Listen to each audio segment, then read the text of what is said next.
On a un gros rayon jeunesse à la librairie Les Cahiers et on se disait ce serait sympa que nos petits lecteurs puissent rencontrer les auteurs. Donc on a eu cette idée-là. Quand on est dans un secteur, il faut se renouveler et si les plus jeunes ne lisent pas, on n'aura plus de lecteurs plus tard. Donc c'est important de s'en préoccuper. Nous, c'est pour ça qu'on organise aussi des lectures très régulièrement à la librairie. Et dans cette continuité, c'était logique qu'on ait ici avec l'association Lire et Faire Lire ou alors le Labo des Histoires, qui est une autre association qui travaille avec nous, qui organise des masterclass. Ça permet de travailler autour de la lecture et de l'écriture et de livres et de sensibiliser les plus jeunes à toutes ces questions et puis au plaisir qu'il y a à lire. Au programme de cette journée, rencontre avec plus d'une vingtaine d'auteurs et d'illustrateurs, dédicaces, lectures, confection de bracelets et jeux. Un ouvrage s'est vu remettre le 4e prix littéraire Les Cahiers de l'album Jeunesse, qui a la particularité d'être décerné par les enfants.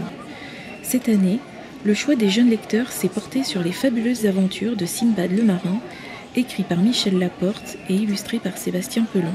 Je suis très touché d'avoir reçu ce prix parce que c'est quand même pas courant de recevoir un prix, et effectivement d'autant plus parce que c'est remis par des enfants, donc les gens à qui on s'adresse quand on fait des livres pour enfants. C'est toujours, il y a à la fois, il faut effectivement séduire les parents parce qu'ils sont souvent à l'origine par exemple d'un achat ou les libraires, mais quand on sait que les enfants ont aimé, qu'ils ont voyagé grâce à cette histoire, parce que là c'est vraiment une histoire de voyage, on est d'autant plus content effectivement, et puis je suis aussi très content parce que les aventures de Simbad le marin, c'est un livre que j'ai pris beaucoup de plaisir à réaliser, j'ai passé beaucoup de temps dessus et vraiment c'était un travail très prenant mais très agréable, et moi aussi j'ai voyagé à travers ce livre, et les contes retranscrits par Michel Laporte sont vraiment faits de très belle manière, c'est très bien écrit, et j'aime beaucoup le travail que Michel Laporte a fait sur ce livre.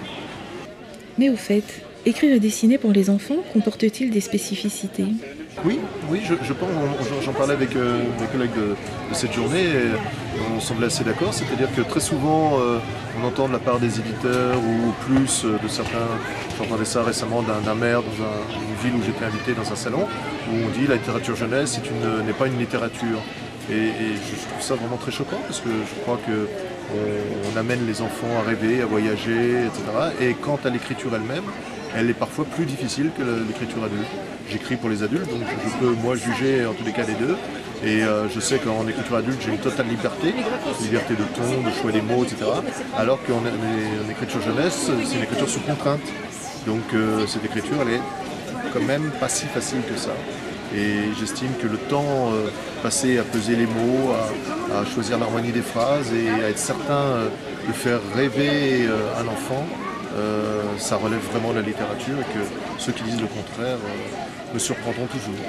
Il faut savoir emmener un enfant avec vous et essayer de l'intéresser. Je pense que pour moi, il y a 3 choses qui sont importantes. C'est arriver à le faire rêver, arriver à le faire rire ou arriver à ce qu'il ait peur, lui donner un peu d'aventure. Voilà. Donc en règle générale, je ne m'interdis jamais vraiment de choses et je me dis jamais « Ah tiens, je m'adresse à des enfants, donc il faut que je fasse des dessins plus ci, plus ça ». J'essaye effectivement que mes dessins leur parlent, donc j'essaie de faire des images qui soient bien lisibles et accessibles. Mais en fait, les enfants adorent quand il y a plein de détails, donc de temps en temps, j'aime bien aussi glisser des histoires dans les histoires parce que les enfants aiment bien ça, suivre des choses qui se passent en plus de ce qui est dit dans le texte ou d'essayer d'amener un autre type de narration. Et pour terminer, voici une petite sélection de livres parmi les nombreux ouvrages exposés. Qui de mieux que leurs auteurs pour vous les présenter ? Moi, je voulais faire des livres où les enfants s'impliquent directement dans l'histoire, un peu comme à une époque, il y avait une collection que j'ai trouvée absolument fantastique qui s'appelait les livres dont vous êtes le héros. Depuis longtemps, les jeux, c'est quelque chose qui est un peu négligé par les illustrateurs et les auteurs. Et donc, je voulais en faire vraiment des livres à part entière, c'est-à-dire une petite histoire simple et surtout des illustrations très fouillées, avec des détails, des choses à regarder, c'est-à-dire des choses qu'on lit en 2 fois. D'une part, on fait le jeu, mais on peut aussi regarder l'illustration en tant que telle. Finalement, une enquête policière, si ça n'avait pas une fin tragique ou une origine tragique plutôt, on pourrait considérer que c'est un jeu. Je pense que le policier, quand il résout une enquête, il s'amuse. Malheureusement, il s'amuse aux dépens de quelqu'un parce que souvent ça a été un peu cruel, mais moi j'essaye de faire justement des faits divers qui sont drôles.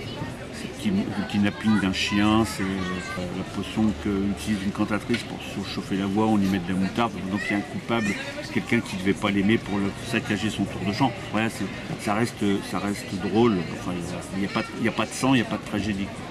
C'est une encyclopédie qui brasse un petit peu tous les champs de la danse, donc tous les styles de la danse classique, contemporaine, qui parle aussi des grands noms de la danse, ceux qui ont fait l'histoire de la danse, les grands chorégraphes, les grands interprètes, les grands ballets, les grandes pièces qui ont jalonné l'histoire de la danse. Il y a une partie un peu pratique, comment lasser ses chaussons, comment préparer son chignon, que mettre dans son sac de danse, que faut-il manger avant un cours de danse.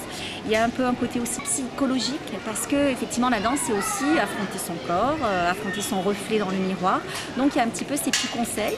C'est une encyclo qui est destinée aux jeunes filles qui ont à peu près 9-13 ans, mais les mamans de ces jeunes filles et les grands-mères aussi peuvent lire, et même quelques garçons parce qu'ils sont pas complètement oubliés dans cet ouvrage. Les Chronicas, c'est très simple, c'est un petit jeu culturel, pédagogique, où le principe consiste à reconstituer une frise chronologique. En fait, j'ai voulu me créer un petit livre ludique, où finalement, les numéros des pages, c'est les dates. Il y a une quinzaine de titres, et on l'a divisé en 3. On a ce qu'on appelle les classiques, les grands titres, comme l'histoire du monde, l'histoire des arts, les inventions. Ensuite, on a des titres qui sont orientés parascolaires. Et après, on a toute une catégorie experts. Dedans, on va retrouver l'histoire de la Grande Guerre, 14-18, ou les merveilles du monde, la littérature française, en gros une dizaine de titres qui sont plus orientés adultes à partir de 12 ans. C'est 2 livres de recettes de cuisine pour les enfants à partir de 6 ans à peu près. C'est plus qu'une recette de cuisine, c'est un carnet de voyage. On suit un personnage à travers l'Italie pour les pâtes de Francesca.